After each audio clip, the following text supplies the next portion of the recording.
Okay, so the challenge we had was we had a team of people who had to do an inspection over a very large area. Say, call it 10 people, 15 pages of notes per person. So that amounts to about 150 pages of notes that I had to somehow combine into one document once. So what I ended up doing was copying all the notes into NotebookLM. I asked NotebookLM to create an executive summary of all these pages for me.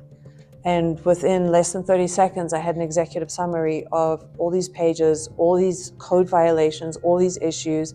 But not only that, I asked it to list the top five issues that needed to be addressed. So there was also a podcast that was automatically generated when I clicked a button.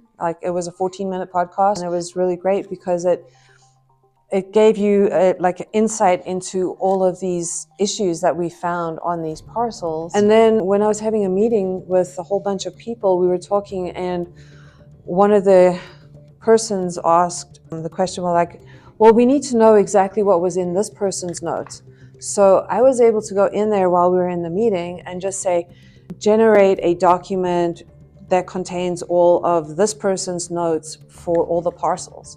And bam, the next thing you knew, I had all their notes from every single parcel in one document. And so at the end of the day, this probably saved me about 2 weeks worth of work.